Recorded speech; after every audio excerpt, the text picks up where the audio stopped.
మీ wife ఇంతకుముందు బాలకృష్ణ గారి కూతురుగానే తెలుసు అందరికీ. ఈ మధ్య ఆవిడ క్రియేటివ్ ఫీల్డ్‌లోకి వచ్చి 'ఆహాలో' లేకపోతే బాలకృష్ణ గారి టోటల్ ట్రాన్స్‌ఫర్మేషన్‌లో ఆవిడ రోల్ చాలా ఎక్కువగా ఉంది అనేది చూస్తూ ఉన్నాం. అంటే మొదటి నుంచి ఆ క్రియేటివ్ థాట్స్ ఉన్నాయా? లేకపోతే ఏం జరిగింది తనలో చాలా క్రియేటివ్ జీన్స్ ఉన్నాయండి. తను ఒక సక్సెస్‌ఫుల్ యాక్ట్రెస్ అయి ఉండేది ఎల్లుంటే. కానీ అనేక కారణాల వల్ల వెళ్ళలేదు. చదువు మీద ఎక్కువ దృష్టి పెట్టి ఆ రూట్‌లో వెళ్ళింది. కానీ ఇప్పటికీ ఆ ఫీల్డ్ మీద ఇంట్రెస్ట్ ఉంది ఆవిడకి. స్పోర్ట్స్ పర్సన్ కూడా అనుకుంటా ఇప్పటికీ బ్యాడ్మింటన్ ఆడుతుంది. సో ఆవిడకి ఆ క్రియేటివ్ ఫీల్డ్ మీద ఇంట్రెస్ట్ ఉంది. అందుకే అన్‌స్టాపబుల్ షోలో కొంచెం డీప్‌గానే ఇన్వాల్వ్ అయ్యింది.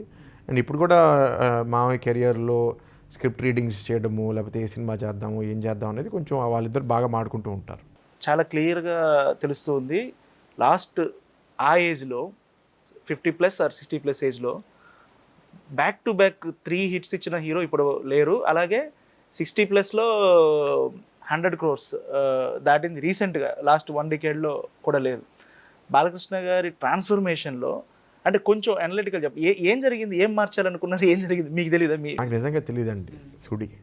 అదే కదా, మీ వైఫ్ రోల్ ఎంతవరకు ఉంది దీంట్లో అనేది? Definitely she plays a role అండి. బట్ అన్ని కలిసి వచ్చినాయి. ఇప్పుడు ఏంటంటే బాలకృష్ణ గారు అట్లాగే హార్డ్ వర్క్ చేస్తున్నారు.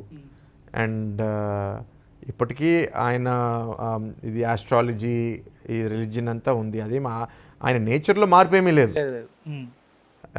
ఎక్స్టర్నల్స్ బహుశా కొంత ఏంటంటే తేజు కూడా ఇన్వాల్వ్ అయ్యి కొంచెం ఫీడ్బ్యాక్ ఇచ్చి యంగర్ డైరెక్టర్స్తో వర్క్ చేస్తున్నారేమో. ఇప్పుడు మీరు చూస్తే లాస్ట్ ముగ్గురులో బోయపాటి గారి సినిమా తర్వాత నెక్స్ట్ 2 డైరెక్టర్స్ యంగ్స్టర్సే. గోపిచంద్ గారు అవనివ్వండి, అనిల్ రావిపూడి గారు అవనివ్వండి, ఇప్పుడు బాబీ గారు అవనివ్వండి, ముగ్గురు యంగ్స్టర్సే. సో కొంచెం ఫ్రెష్నెస్. సో ఆ ఫ్రెష్నెస్లో ఇప్పుడు మీరు భగవంత్ కేసరి సినిమా చూస్తే that is not a typical Balayya movie, పూర్తిగా డిఫరెంట్.